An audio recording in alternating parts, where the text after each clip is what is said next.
Unless and until Joe Lieberman changes his mind again, the one thing standing in the way of health reform, even getting to a vote, is Ben Nelson, the senior senator from Nebraska. Right now, Ben Nelson is in the Senate Majority Leader's office, still negotiating. After a similar meeting ended an hour ago, Nelson repeated to reporters that there is no deal, no way to get his vote to end the Republican filibuster. Earlier today, he told reporters why he still isn't ready to abandon his promise to filibuster reform, saying, quote, "There's always a lot of room which you have to have between the bid and the ask, and we're seeing if we can close the gap." With all due respect, Senator Nelson hasn't even closed the gap with himself on health reform. Last month, he told the Hill newspaper that so long as the public option was dead, he would be fine with the bill's abortion language. But now that the public option is out, his problem with the abortion language still hasn't gone away. You know, when someone can no longer rationally explain why they're acting the way they are, sometimes the only way to make sense of what they're doing is to stop taking their incoherent word for it and start independently investigating who they are. And at this show, that means TMI.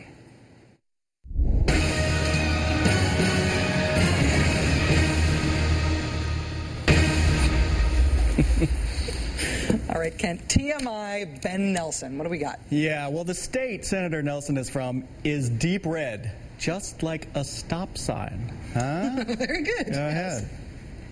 The fate of health reform for an entire generation rests in the hands of Earl Benjamin Ben Nelson, born 68 years ago in McCook, Nebraska, population 8,000.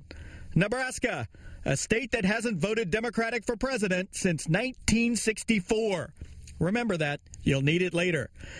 After deciding against a life in the ministry to go to law school, young Ben Nelson became a rising executive in the insurance industry, eventually serving as director of the Nebraska Department of Insurance and as CEO of the Central National Insurance Group. Just the man you want to decide the fate of the insurance industry? Nelson then entered politics and was elected governor of Nebraska for 2 terms and was elected to the U.S. Senate in 2000 as a Democrat. But remember, Nebraska. Can't stress that enough. Senator Nelson quickly became known as a legislator who was always reaching across the aisle to his Republican colleagues. Always. For instance, Nelson played a key role in passing Bush's 2001 tax cut and was the only Democratic senator to vote against federal funding for stem cell research.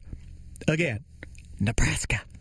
The last National Journal Congressional Vote rating placed Nelson to the right of 5 Senate Republicans. President Bush even bestowed on Nelson his highest honor, a nickname. He would be called the Benator. Originally, Bush nicknamed him Nellie, but Nelson jokingly complained that he would prefer something a little tougher. The Benator was reelected in 2006 with the endorsement of such fiery liberal organizations as the Nebraska Right to Life, the U.S. Chamber of Commerce, and the National Rifle Association.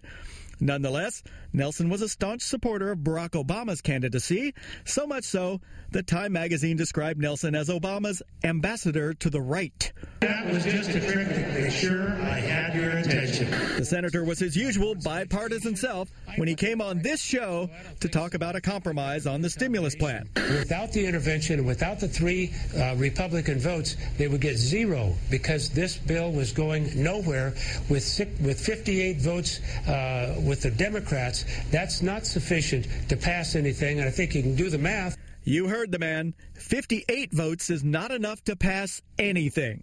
One other telling fact, Nelson is an avid hunter and has won both the domestic Grand Slam and International World Slam for wild turkey hunting. And he has been on safari in Africa.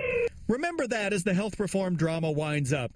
He has experience killing things. Don't call him Nellie. Thank you very much, Ken. Appreciate that.